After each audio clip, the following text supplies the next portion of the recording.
किसान भाइयों, गेहूं की फसल में पहला पानी आमतौर पर 21 दिनों के ऊपर ही देने के लिए क्यों बोला जाता है, या फिर पहला पानी हमें कब देना चाहिए गेहूं में, और पहले पानी के साथ में कौन कौन सी खाद हमें डालनी चाहिए। क्या पहले पानी के साथ में हम डीएपी भी डाल सकते हैं यूरिया के साथ में, क्या हम इसमें जिंक भी डाल सकते हैं, क्या इस टाइम के ऊपर कोई दूसरी खाद भी डाल सकते हैं। अगर गेहूं में पीलापन आ गया है तो इस टाइम पर पीलापन दूर करने के लिए, ज्यादा बढ़वार के लिए, ज्यादा फुटाव के लिए कौन सी खाद हमें एक्स्ट्रा डालनी चाहिए। तो इन सभी सवालों का जवाब इस वीडियो में आपको मिल जाएगा। पूरी डिटेल में वीडियो है, वीडियो को लास्ट तक देखना। अगर जानकारी अच्छी लगे तो शेयर कर देना लाइक करके। तो चलिए सबसे पहले बात करते हैं गेहूं में पानी देने का सही समय कौन सा होता है। तो पहला पानी आमतौर पर हम 21 दिन पर ही लगाते हैं, ये सभी को पता है। तो 21 दिन के ऊपर ही क्यों लगाते हैं, ये बहुत कम किसानों को पता है। तो 21 दिन पर लगाने के पीछे जो लॉजिक होता है वो क्राउन रूट्स का होता है। जो क्राउन रूट निकलती है हमारे गेहूं की जड़ों के पास में, बिल्कुल नई जड़ें निकलती हैं, तो उनको हम क्राउन रूट बोलते हैं।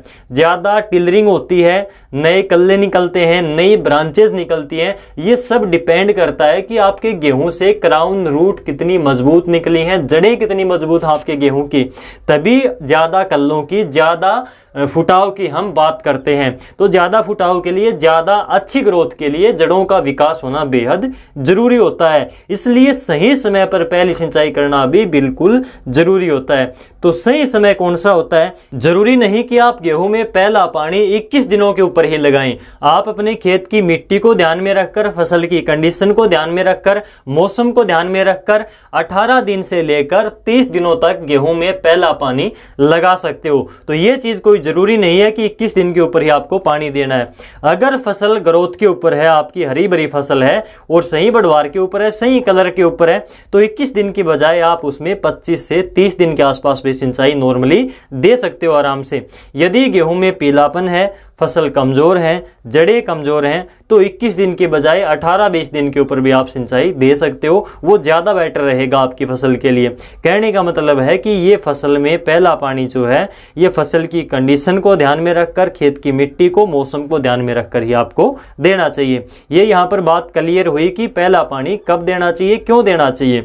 अब अगला पॉइंट हमारा आता है कि पहले पानी के साथ में कौन कौन सी खाद हमें देनी चाहिए, कितनी मात्रा में देनी चाहिए। अगर आपने बिजाई के टाइम पर डीएपी कम डाली या फिर बिल्कुल ही नहीं डाली थी, तो अब पहले पानी के साथ में आप डीएपी डाल सकते हो। अगर डीएपी की मात्रा की बात करें तो आप 30 किलोग्राम यूरिया के साथ में 25-30 किलोग्राम डीएपी इस टाइम पर पहले पानी के साथ में दे सकते हो। बहुत ही बढ़िया काम करेगी, अच्छा रिजल्ट आएगा डीएपी का इस टाइम पर अगर आप डालोगे तो भी। डीएपी के अलावा अगर हम जिंक की बात करें, अगर आपने बिजाई के टाइम पर जिंक नहीं डाली थी तो आपको इस टाइम के ऊपर पहले सिंचाई के साथ में जिंक जरूर डालनी है।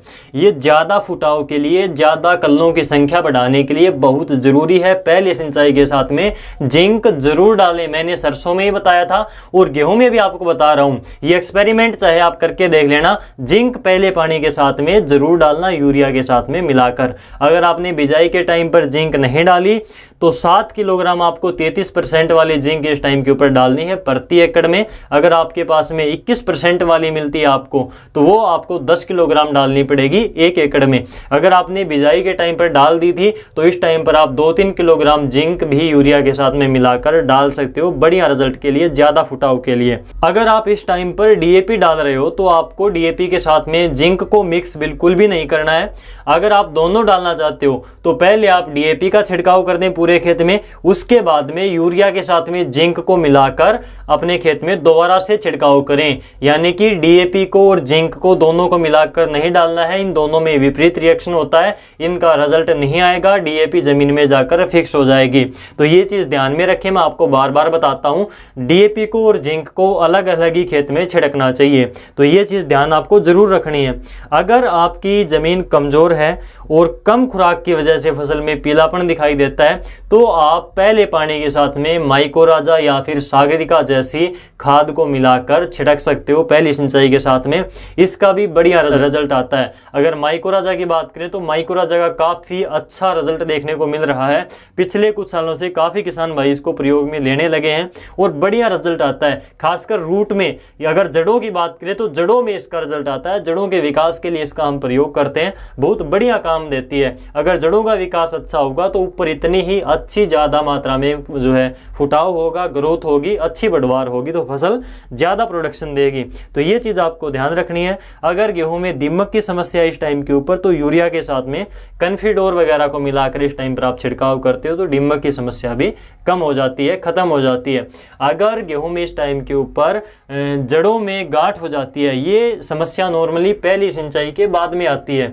अगर आपको पहले दिखाई देती है, जड़ों में गांठ हो जाती है, नीमाटोड आ जाती है, तो आपको यूरिया के साथ में कार्बोफ्यूरॉन 5 किलोग्राम मिलाकर प्रति एकड़ के हिसाब से छिड़क देनी है, छिड़काव करना है पहले पानी के साथ में। तो आपकी गेहूं के अंदर से नीमाटोड, जड़ों के अंदर गांठ है वो खत्म हो जाएगी, नई जड़ें निकल आएंगी, तो पौधे का विकास फिर से शुरू हो जाएगा, पीलापन दूर हो जाएगा। लेकिन नीमाटोड की शिकायत नॉर्मली आती है पहले पानी के बाद में। तो अगर बाद में आती है तो दूसरे पानी के साथ में आप कार्बोफ्यूरॉन का छिड़काव करें। ये दानेदार इंसेक्टिसाइड आता है नीले रंग का, तो इससे नीमाटोड कंट्रोल हो जाती है। तो इस प्रकार से इस वीडियो में हमने पहले पानी के साथ में खाद और कौन सी बीमारियां हो सकती है उनको कंट्रोल कैसे करें, इनके बारे में बात करी है। अगली वीडियो टाइम पर आपको मिलेगी, चैनल को सब्सक्राइब करें। आज के इस वीडियो में बस इतना ही। नमस्कार।